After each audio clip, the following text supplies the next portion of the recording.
rise. You can look at the guy. He's literally been running from me since the eye poke. There's people out here where you look at them and be like, oh, maybe he deserves it, maybe he doesn't deserve it. There's nobody in the division that deserves it more than me. Regardless, I'm next in line no matter what. And especially now weighing in, it just further solidifies me as the number one contender.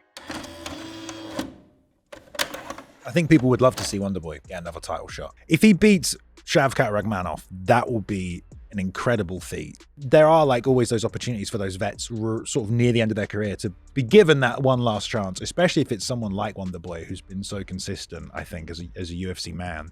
But even if he beats Shavkat here, he probably isn't going to get a title shot, I don't think. He's not going to leapfrog guys that have already beat him, like Gilbert Burns and Belal Muhammad. That wouldn't make any sense. I honestly just think that if he gets a big win against him, like a finish, or even it's like a dominant win, I think he's going to get a title shot. I don't think anyone wants to see Leon versus Belal. I think Belal is like that thorn in everyone's side that he just won't go away, and he's that good. That's the thing, is like Wonderboy is a guy everyone loves, and seemingly not everyone loves Belal. Like if you look at the Belal fight versus Leon, like Leon was dominating. I know he had the horrendous eye poke, but like he looked like so much better than Belal. And I think Belal's last fight as well, Gilbert Burns injured himself in like the first round. He hasn't fought those guys that would get him that extra level of respect. I think Gilbert's one of them, but then like you said, he injured himself. If he fights Colby and wins, or fights Usman and wins, or fights Hamza and wins, then I think people would be like, oh, we want to see this guy fight for the title. Does this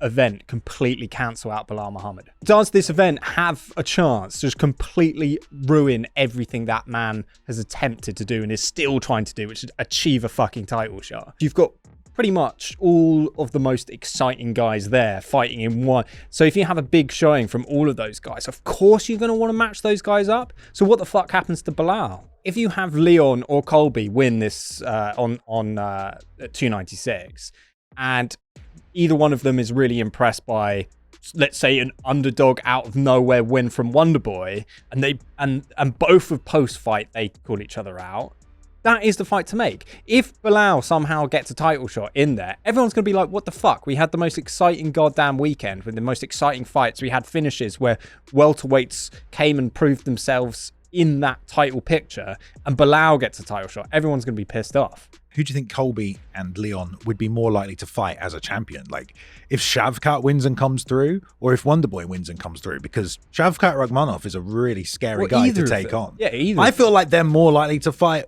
Wonderboy. Yeah, I mean, Colby's not going to fight Shavkat. That's what I mean. He's not. But if Wonderboy Wonderboy wins, he might be like, "Oh yeah, I'll fight Wonderboy." Yeah, because he's got proven. He's got a history of proven holds. Exactly. Yeah, also, Wonderboy is like nearly 40 years old. In a time when actually the welterweight division is starting to surge, and finally it's a division that we are seeing, contenders come up there. I just don't think anyone's going to want to watch Belal post 296 in any avenue that this ends up.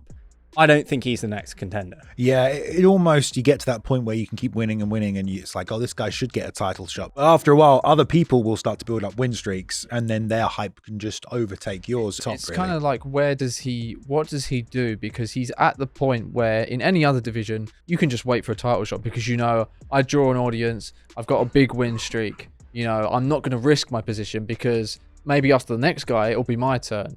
But with Belal, who's someone seemingly isn't as interesting as other fighters in terms of his style and maybe the way he talks, is that how does he not keep himself out for too long where people keep forgetting about him?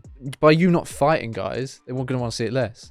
It is an interesting point that maybe if Shavkat does beat Wonderboy, he's only beating the number 6 guy in the world. But then again, you do have an 18-0 win streak.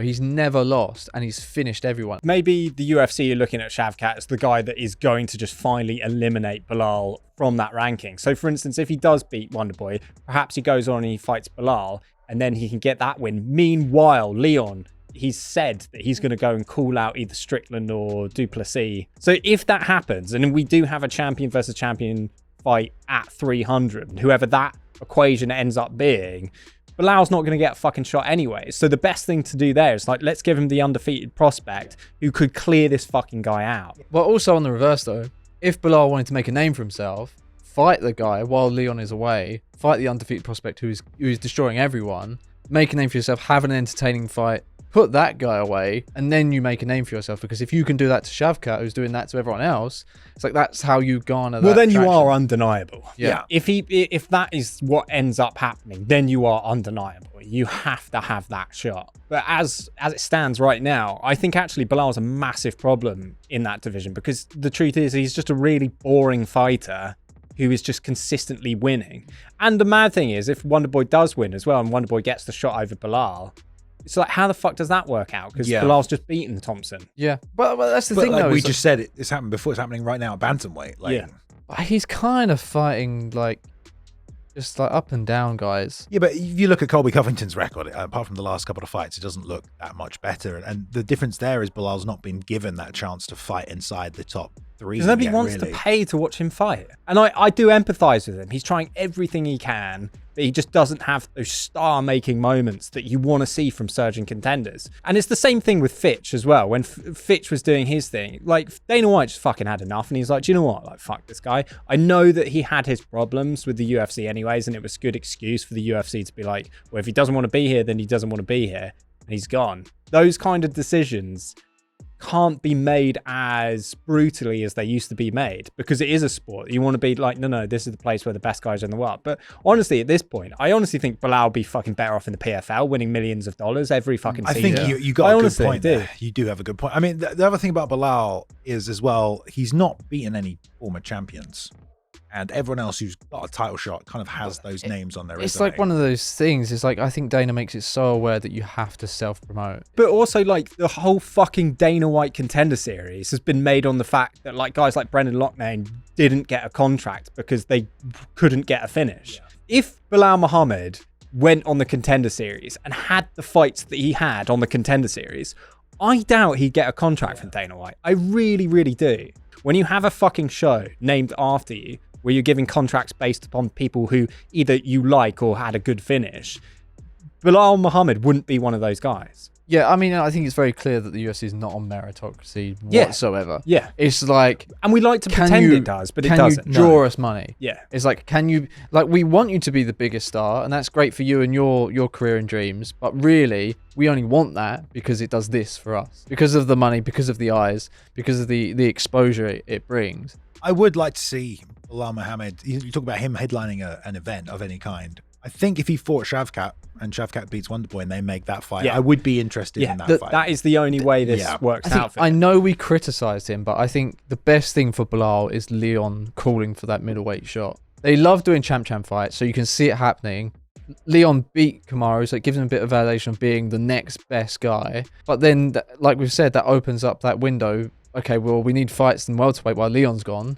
Have a number one, have an interim. Fuck it, why not? And like, that's the only time you're gonna get a Belal chance. Like, he needs to be there calling for it. Belal needs to beat either Shavkat or he needs to beat Usman if he wants to fight for a belt. Yeah, but even if he beats Usman now, I know Usman hasn't lost emphatically since the head kick. You could still just be like, well, still not good enough. Usman's on a 3-fight losing streak. I don't think maybe beating Usman now as the same weight, but then that does give him the former championship fight, like you were saying earlier. So he's kind of really at the wrong place at the wrong time. It's like he's been in the UFC since all of these other contenders, and he's finally got himself to the position to get to a title fight, but couldn't get the fight to get him the credibility to get the shot. And now all these other guys have enough credibility to get title shots. So he's really, like, in terms of timing, it's just terrible. That's a really good point, actually. You do wonder whether or not the UFC purposely hold these things off. Well, that's what I mean. They've kind of stalled him out. Yeah, exactly. You get stalled. Age creeps in, injuries creep in, and then you do have these contenders that ultimately find that weakness, not based upon skill, but based upon the fact that you've just been at the top fighting guys for as long as you have done, and you just have never got that title shot to fulfill that journey. But like, if you do look at people like Till, when he beat Thompson, he got that title shot, didn't he? He just jumped the queue. So Shavkat could do that. If he just knocks Thompson out cold in like the first round with some mental thing, you could just be like, the UFC be like, fuck it, get that guy in right now. It's not like Leon will really have a choice because he didn't want to fight Colby. Yeah. You know, but this is what's happening. He doesn't want to fight Belal. If they're like, you're fighting Shavkat Rakhmonov, he's like, a champ fight. Like, no, you're not. In Belal's case, this is just the word. He should have been on this card. He should have been on this card, and he should have been fighting Shavkat. It is interesting how they've given Wonderboy the Shavkat Rakhmonov fight. Especially because, you got to put all of the ingredients together for that one. Like, people want to see Wonderboy get a title shot. Well, if he's ever going to get a title shot, this is a perfect opportunity to do it. There's also some people would be like, you're feeding him to the lions, but not really, because in a lot of ways, Wonderboy's a really good test for someone like Shavkat. Honestly, I think it's a win-win scenario for the UFC if they don't want Belal to be a title contender. Because if either one of those guys have an outstanding performance, then the UFC is just going to be like, right, one of those guys title shot. And then Belal's going to be like, guys, what the fuck? I'm here, I'm ready to go. And they just ignore him. To be fair, they've been doing that for a while. They've just been ignoring him. The guy's literally on fucking MMA Junkie, MMA Fighting, ESPN with his sunglasses going, please let me have a title shot. This is my opportunity. And he's got a fucking narrative with Leon as well. The fight didn't even finish, but none of that matters because the UFC do not see him. I think honestly people treat it like Belal lost that fight. Yeah. Because they were just They do, yeah. But if you watch the fight, Leon is piecing them up all over the place. And then obviously terrible accident, but it's like no one cared. Leon didn't even look like he cared. Well, he's also not beaten, like I said, he's not beaten championship level competition, which means a lot. Like on the way up, Colby and Usman or a star, Leon, anyone that is really a star. They were all beating former champions. They were beating guys like Robbie Lawler and Tyron Woodley and like they're older versions of themselves, but those guys have held titles. At the very least, you're getting fan recognition. And Belal Muhammad's not even beaten anyone who's held a belt. Yeah, exactly. He hasn't even beaten RDA who held a belt. Because that's the thing. The UFC don't want to put him in those fights because they're like, well, why would we put one of our stars with fucking Belal? Yeah, because it's like a vicious cycle, isn't it? It's like his fundamentals, his style isn't intrinsically exciting, and then that doesn't reward you with fighting someone like that, like a star to prop you up. So it's like kind of this vicious cycle where he's kind of in this stalemate of beating enough guys until finally he's undeniable. Belal's had some exciting fights. Like the third round of a lot of his fights are exciting because he has a full gas tank and he just starts beating people up. Like not the Gilbert Burns fight. Don't look at the record. I'm just like, if I think of Belal Muhammad, I think third round Belal Muhammad, and he's just attacking someone non-stop who's just exhausted and can't defend. Anyone apart from the last fight. I don't remember the Luque fight when. But if you look at like the Millender fight, the Lyman Good fight, the Diego Lima fight, Luque. and those are old fights, but he wasn't unexciting in like the third. He got performance of the night in the Sato fight, like and in the Brady fight. The Sato fight was 2019. I know, but I'm just saying, like he has had. There are elements of his game Sato that are looking good last time. He's not as boring as like. I don't think he's as boring as Sean Brady. I think Sean Brady's incredibly boring. That's what I mean. I mean that Gastelum fight was dominating, but it was fucking boring. Everyone was booing him, but he just smothered him, and it was boring. Yeah. Wow. Okay. Yeah. Even Sean Brady has probably a less chance of getting anywhere than Belal does. If Belal had actually lost to Leon, as in like a KO, he would have been sent back down. He would have to start his 9-fight win streak all over again. At the end of the day, it's kind of fucked up, isn't it? That like entertainment ultimately will get you a title shot over actually being good at the fucking sport which you're doing. The UFC and MMA, it's just like they've made such a fucking like run at being this like professional sport.